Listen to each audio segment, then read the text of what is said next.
आकाशवाणी नागपूर हेमांगी कुलकर्णी आपल्याला ठळक बातम्या देत आहे। बिहारमधील विधानसभा निवडणुकांच्या पहिल्या टप्प्यात आज 16 जिल्ह्यातील 71 मतदारसंघात कडक सुरक्षा व्यवस्थेत मतदान सुरू आहे।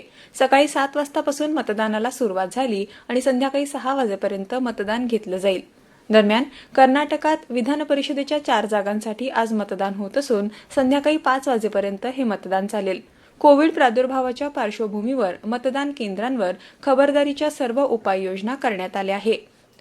मध्य प्रदेशात विधानसभेच्या 28 जागांवर होणाऱ्या पोटनिवडणुकीसाठी प्रचार शिगेला पोहोचला आहे।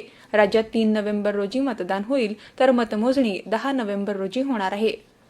प्रशासकीय प्रक्रिया या पारदर्शक, जबाबदार, उत्तरदायी आणि विकास करण्यासाठी लोकांप्रती जबाबदार असाव्या असं पंतप्रधान नरेंद्र मोदी यांनी म्हटलं आहे।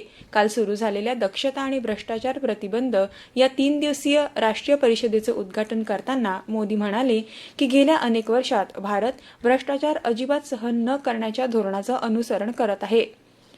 भारतातील कोविड-19 साथीच्या आजाराने बरे झालेल्या रुग्णांची संख्या 72 लाखांपेक्षा जास्त झाली आहे आणि रुग्ण बरे होण्याचे प्रमाण 90.62% पर्यंत पोहोचले आहे। केंद्रीय आरोग्य सचिव राजेश भूषण म्हणाले की एकूण संक्रमित होण्याचे लोकांचे प्रमाणही कमी होत आहे।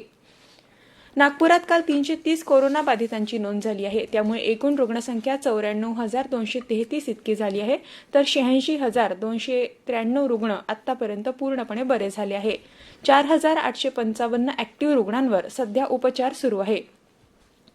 छत्तीसगड विधानसभेने काल छत्तीसगड कृषी उत्पन्न बाजार दुरुस्ती विधेयक 2020 मंजूर केलं।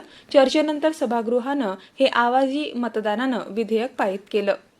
जम्मू काश्मीरमधील बडगाम जिल्ह्यातील अलिबाग गावात काल रात्री 2 दहशतवाद्यांना सुरक्षा दलाने ठार केलं। दहशतवादी लपून बसले असल्याची माहिती मिळाल्यानंतर सुरक्षा दलाच्या संयुक्त पथकाने शोध सुरू केल्याचं पोलिसांनी सांगितलं। घटनास्थळाजवळ येताच दहशतवाद्यांनी गोळीबार केला। सुरक्षा दलाच्या प्रत्युत्तरात 2 दहशतवादी ठार झाले।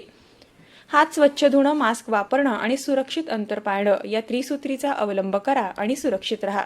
याबरोबरच हे ठळक बातमीपत्र संपलं। नमस्कार।